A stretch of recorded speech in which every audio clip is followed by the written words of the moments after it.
Today I am joined by Dr. Vineeta Deshmukh. She is an experienced Ayurvedic physician and researcher from Pune. She is the Deputy Director at the Integrated Cancer Treatment and Research Centre in Wagholi. There, she has been working for many years at the intersection of Ayurveda and cancer care. Her work focuses on integrative approaches that support patients alongside conventional treatment. Today we are very excited to be having a conversation with her regarding the foundations of Ayurveda and cancer and about her clinical perspectives. My first question to you, Dr. Deshmukh, would be to describe cancer from an Ayurvedic perspective. Yes, well, basically, in Ayurvedic text, cancer is not mentioned as a single disease or with the same word, but in Ayurvedic text, there are many similar diseases to that of cancer. In modern medical science, we divide cancer as solid tumors and non-solid tumors. And in Ayurveda also, both these varieties have similar conditions. For example, solid tumors, they resemble Dushta Vrana, Dushta Granthi, Dushta Arbuda, Dushta Nadivrana, Dushta Vidradi, and Dushta Visarpa. Whereas non-solid tumors like leukemia, they have similar signs and symptoms, similar causative factors, similar treatment to that of Sannipatik Jwara or Asadhya Pandu or Kruchrasadhya Pandu, or we can have a similarity with some varieties of Raktapitta and the disease called as Krumi. So these are the common diseases explained in Ayurvedic text and show similarity to that of cancer. Let's talk about some the solid tumors first. Um, I wanted to have an understanding of how it is conceptualized in terms of dosha imbalance or Agni imbalance or Ama and Dhatu dysfunction. So could you also elaborate on that? Yes. In Ayurveda, in Charaka Samhita, Charaka has given one chapter called as Trishotiya Adhyay, in which he has explained various forms of Shotha. And Ayurveda considers Granthi Arbuda as forms of Shotha. Shotha resembles inflammation in modern medical science, and according to Ayurveda, the main cause of Shotha is vitiation of all three doshas, but basically Pitta dosha. So, from Ayurvedic perspective, if we consider Dushta Vrana, Dushta Granthi, Dushta Arbuda, the causative factors are all three doshas. It is a Sannipatik Vyadhi.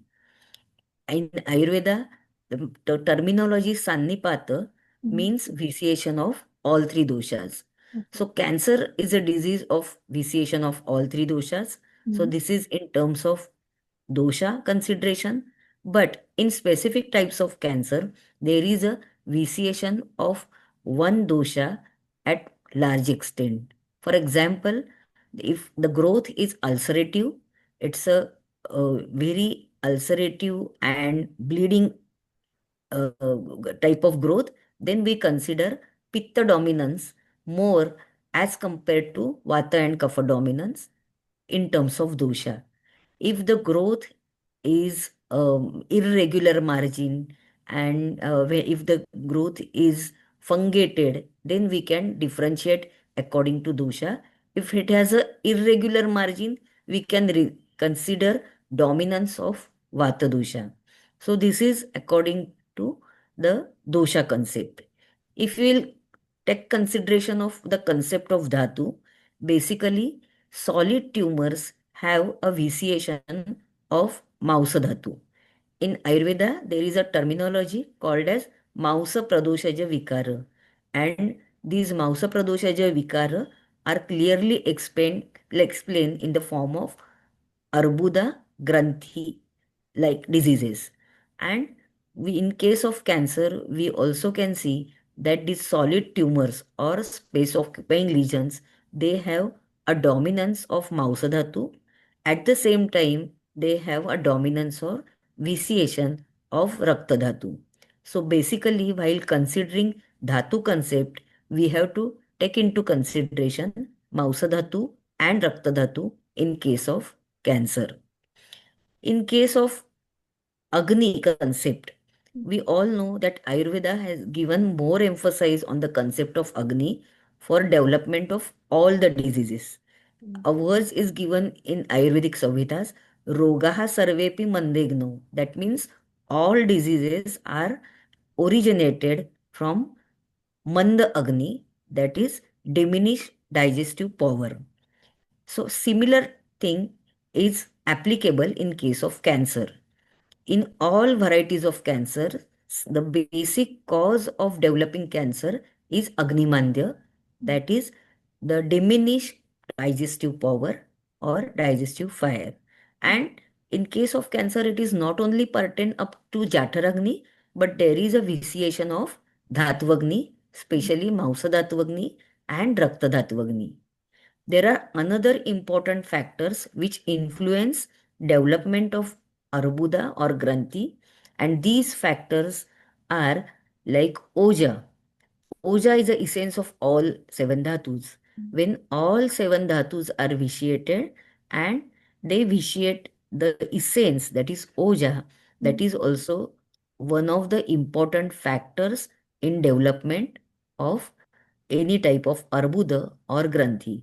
So these are the major factors which are involved in the pathogenesis of cancer.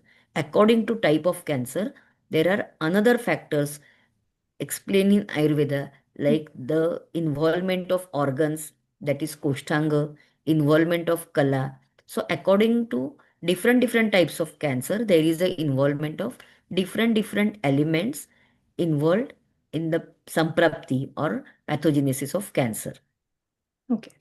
So you have mentioned two dhatus as the dominant ones in cancer, the mumps or I think I can simplify it as muscle maybe, and rakt as blood or plasma.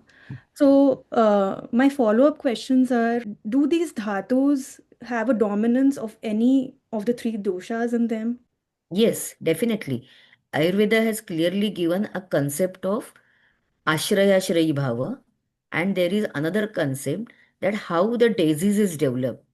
So in Madhava Nidan, the book which is specially devoted to understand the diagnostic process or the samprapti of any disease, in that book it is clearly given that dushta dosha, when doshas are vitiated, they vitiate dusha, they vitiate dhatus, and then only the disease is developed. Mm. Disease is not developed only due to vitiation of dosha.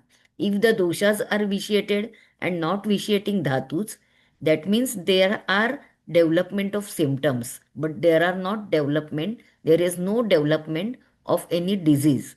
The disease is expressed then and then only when the vitiated doshas vitiate dhatus.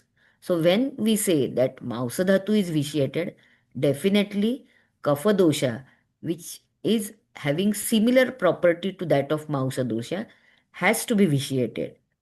Or when we say Rakta dhatu is vitiated, the Pitta dosha has to be vitiated. Mhm. That means in case of development of cancer, dosha and dhatu both take equally part. Mm. Yes, I was also thinking about cancers like bone cancer that develop in the bone marrow or something like that.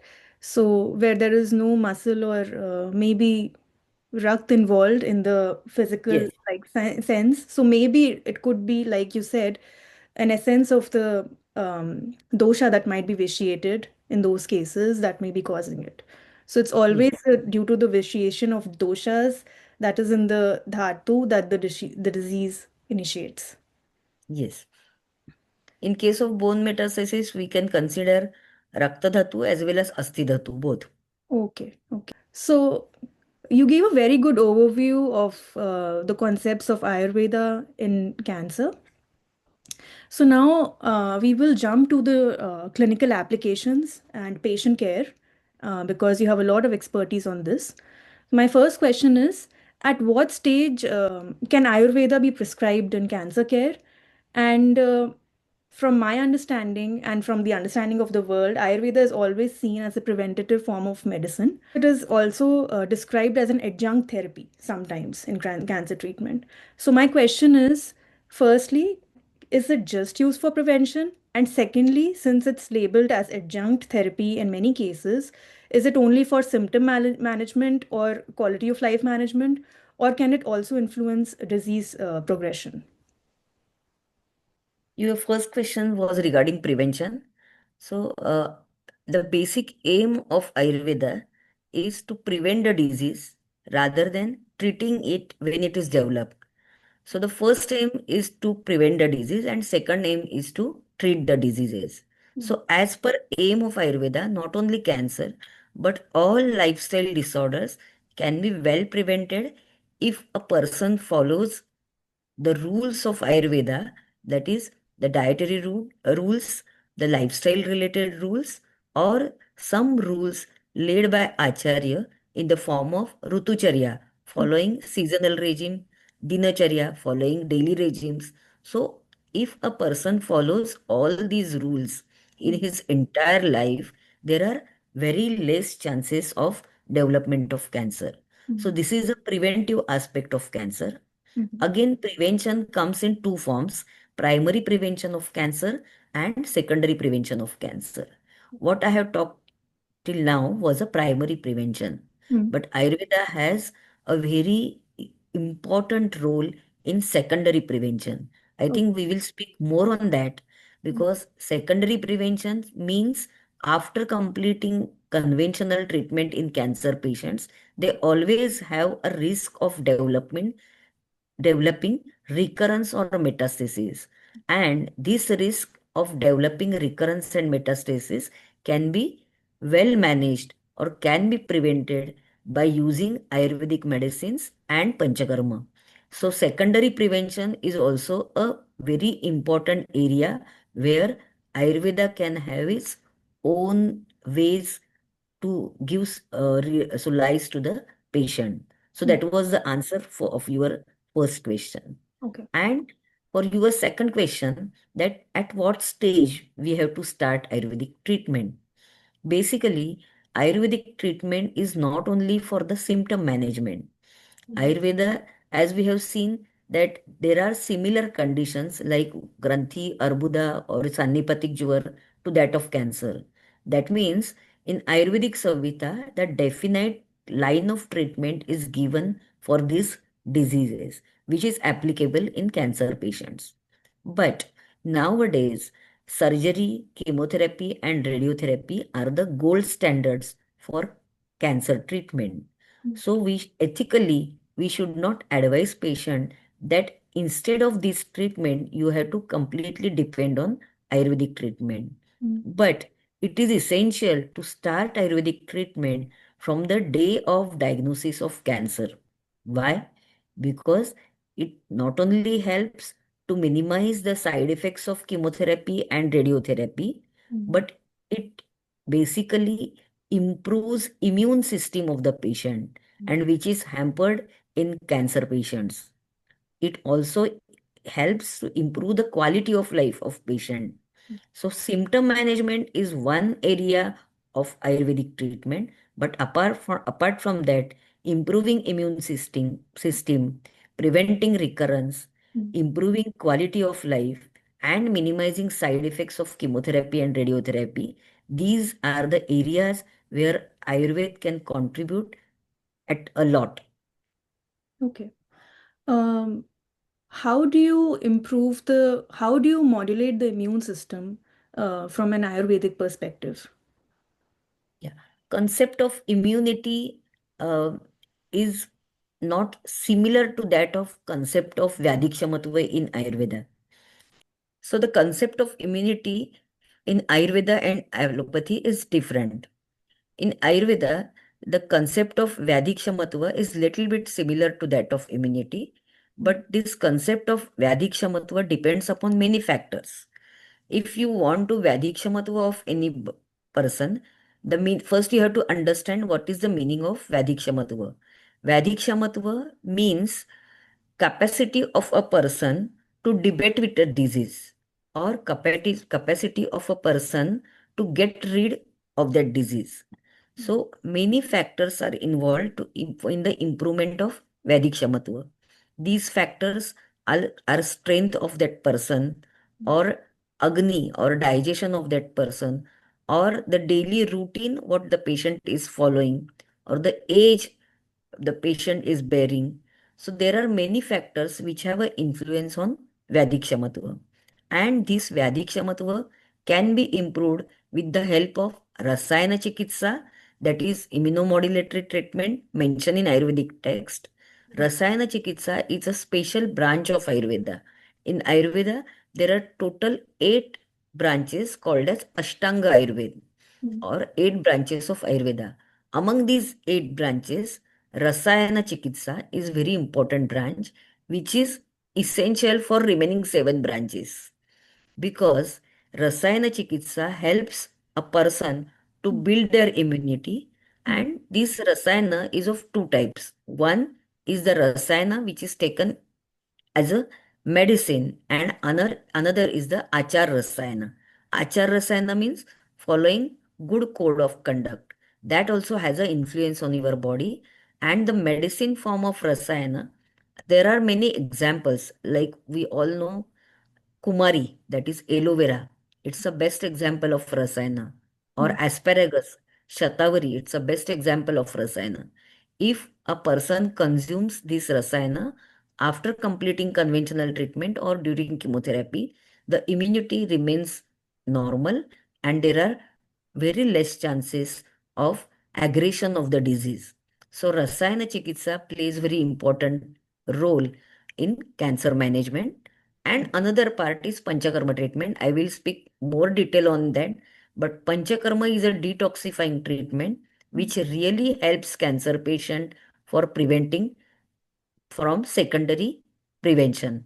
So these two treatment modalities should be started by the patient once the patient has diagnosed with cancer.